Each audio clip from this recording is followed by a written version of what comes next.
got up before dawn just to bring you Top of the morning from beautiful downtown Baltimore.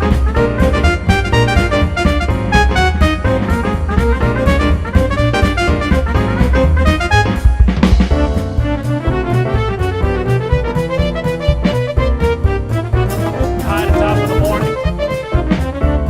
Top of the morning to all of you. top of the morning.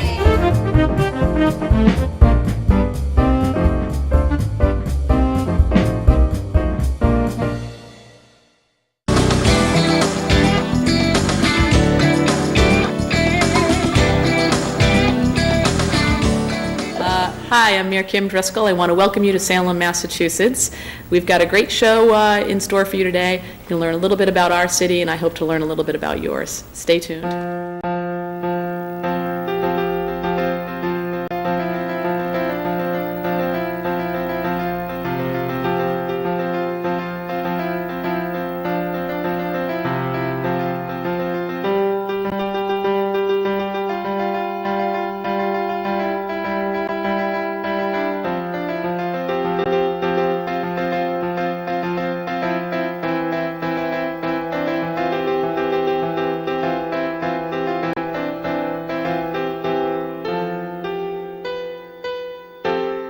Salem is a small city north of Boston, population of about 42,000.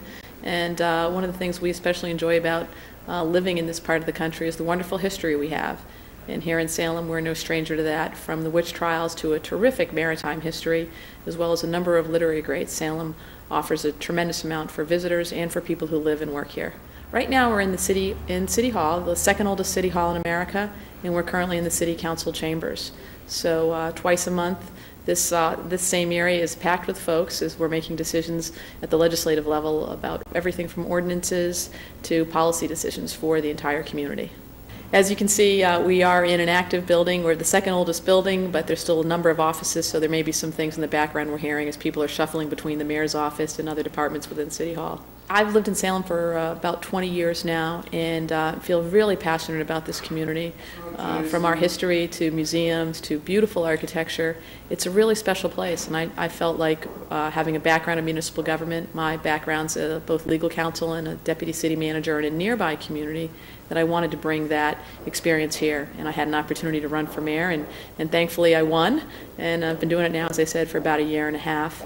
And we're really just trying to put a shine on, I think, some pretty good bones and structures that we have. It's kind of like an old house, and Salem really seems to be coming together. It's a great city. It's a challenge, but it's an awesome, awesome responsibility that I'm very pleased to have. You know, I think it's a tremendous honor. It wasn't certainly something that we focused on during the campaign, but it is a little bit different to be the first woman mayor, and it certainly has some attention played to it. I have 3 young kids, so beyond being mayor, your mom, your chairperson of the school committee, and it's just a lot of different activities. But I think my prior experiences sort of put me in a good position to be mayor, and it's always a challenge trying to balance family life and your professional life. But I'm not so sure that's different for a woman and a man. With active families today, I think whenever you have 2 parents working, you're always juggling. But somebody had to be first, and I'm glad it's me. I think there are countless women that came before me, and women in my generation that really made it possible. Some of whom we know about and we read about, some of whom we don't, but all are owed a huge debt of gratitude. There were the first woman judge, the first woman lawyer. I happen to be the first woman mayor, but I really think that for my 2 young girls, there are no limitations, and that's thankfully the folks who came before me and hopefully others. We just had that happen here in Massachusetts. The new Senate president is Theresa Murray, and I think people are very excited about having the first woman Senate president here. So at our local state level here in Baltimore and in Maryland, it sounds like to have the first woman Speaker of the House. And here in Massachusetts, we have the first woman Senate president in Theresa Murray, recently elected. So I think we're starting to see women, obviously in all forms of government and positions of power. Nancy Pelosi at the national level, Theresa Murray certainly here in Boston at the State House level. It sounds like in Maryland as well. And just happy to be part of that, that effort. This new governor, Martin O'Malley, I've had an opportunity to meet him on a couple of occasions, outstanding programs at the local level that I think we all look to, from city stat to a number of initiatives he has started in Baltimore. We're not quite as big as Baltimore, but certainly enjoy hearing about those best practices and trying to take some of those bits and pieces and put them in place here. So I wish him well as the new governor.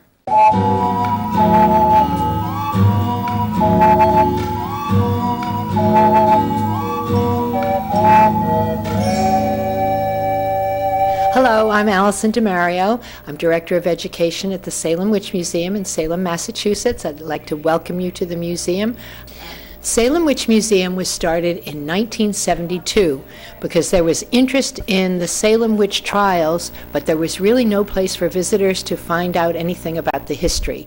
So this museum was started to answer that need in 1972, and of course has become very popular over the years.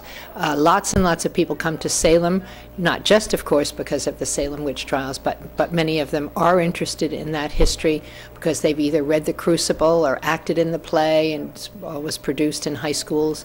And so there's a lot of continuing interest in the history of the trials, and I think that's what brings many people to us.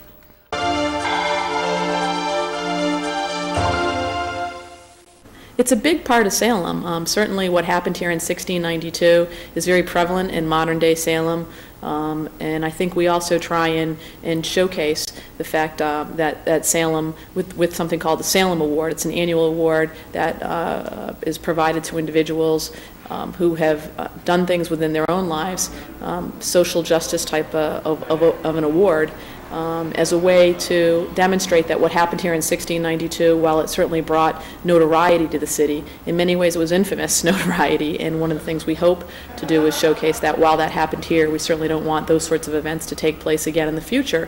And the Salem Award recognizes individuals for their actions to try and rid the world of some of the social problems we have, and certainly bring out and give them notoriety for special acts that they've undertaken.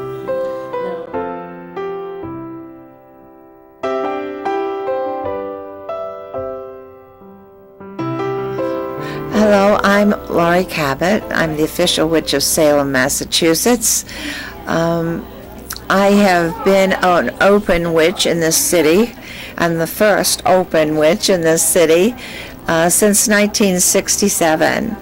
I opened the first witch shop in America in 1971.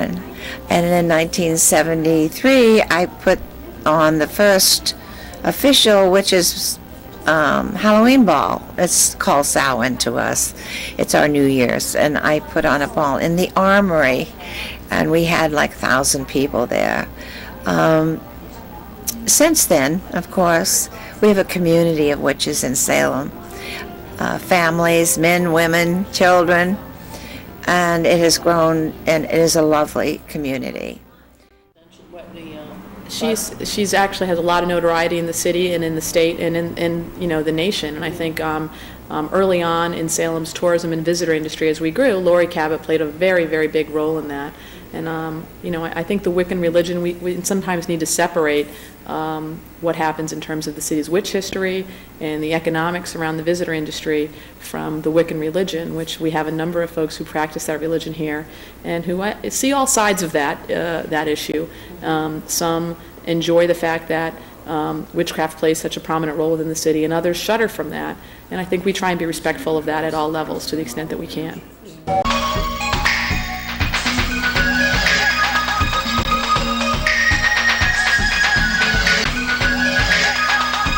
I think we've got something for everyone, which is sort of the nice part about being in Salem. We have a wonderful National Park Service site where the Customs House is located. Nathaniel Hawthorne, wonderful literary great, an author that we are familiar with from the House of Seven Gables, and a number of his works served as the customs agent here in Salem. It's pretty interesting to have a history where such a terrific author moonlights as a customs agent.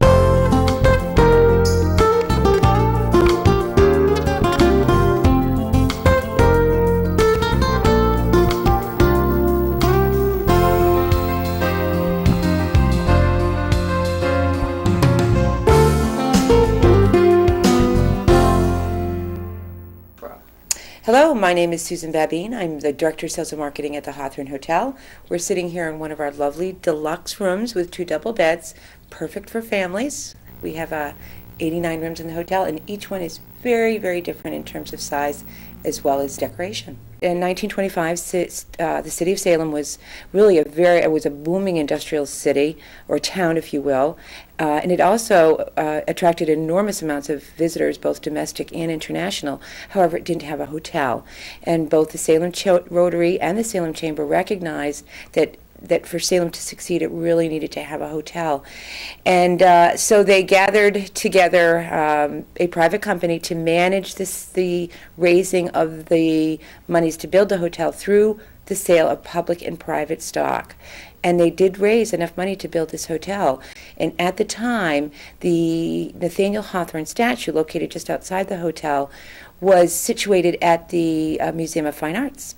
And the city they'd started a monument association to raise the money to bring the statue, and they were able to raise the additional funds to get the statue from the MFA and to situate it in Salem, and hence became the name the Hawthorne Hotel, named after, of course, Nathaniel Hawthorne. But the National Park Service preserves not only the Customs House, but Derby Wharf. We have a replica merchant marine ship there, so you can really step back in time. It's one of the oldest National Park Service sites in the country, and it's a real opportunity to experience Salem back in, the early 17th century, when we were the great age of sail. And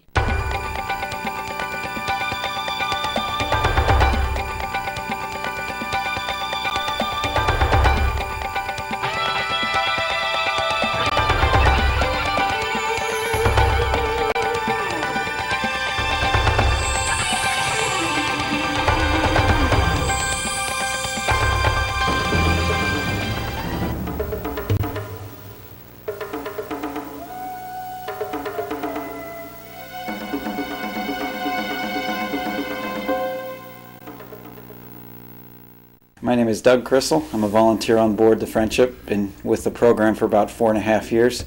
My previous experience has been a first officer on other boats, second mate on the A.J. Meerwald out of New Jersey. So we all bring to the Friendship various skills and abilities from previous work experience, volunteer experience, but it ends up in as a well-rounded crew.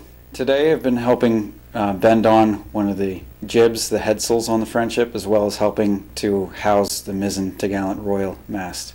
when we were the great age of sail, and we had a number of marine vessels that sailed to Asia and places in the Far East, bringing back all kinds of unique items, from the first elephant to spices and teas and fancy items that just weren't available here.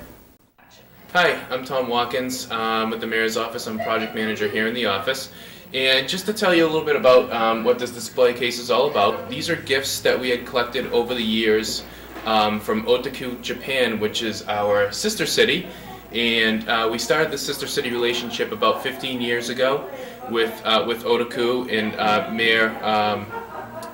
Mayor Yoshio. These are collectibles we have gathered over the years.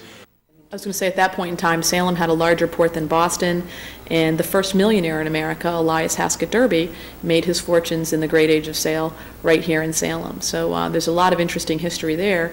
You leave there, you're a block away from the Peabody Essex Museum, which started with the ship captains who made funds and wanted to bring back and house those special and unique wares in one place and make them a showcase for generations to come. That still exists today.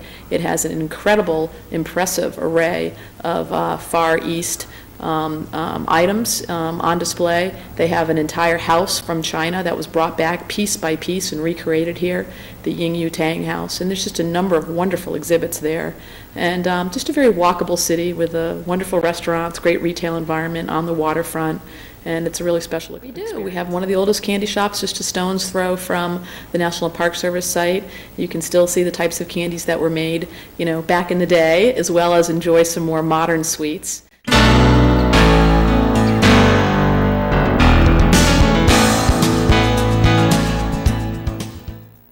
Which is your first piece of candy made and sold commercially in this country. It started in 1806 by Mrs. Spencer, who lost everything coming over from England aboard ship, So she had sugar, her neighbors gave her sugar and cream of tartar and flavoring, and she made the Gibraltars. And she sold them by horse and buggy. Again, next to that is the House of Seven Gables, which many students read about in books. It's great to be able to actually experience that and go on a tour of that facility inside and see all that has to offer. So it's a special place that really can't be duplicated. Great.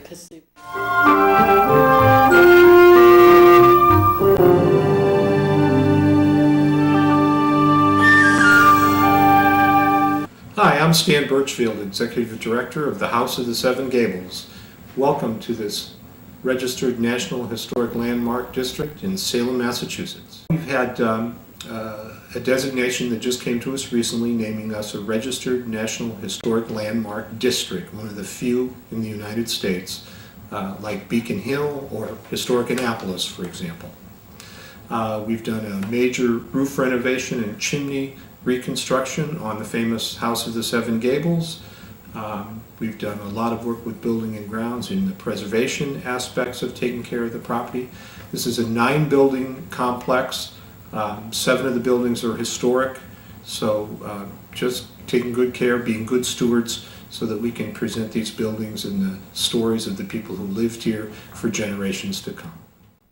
Well, I hope you enjoyed a little bit about the city of Salem. There's so much more here, and we probably can't talk about all of it in the time that's allotted, but I hope the folks of Baltimore enjoyed a little bit of Salem.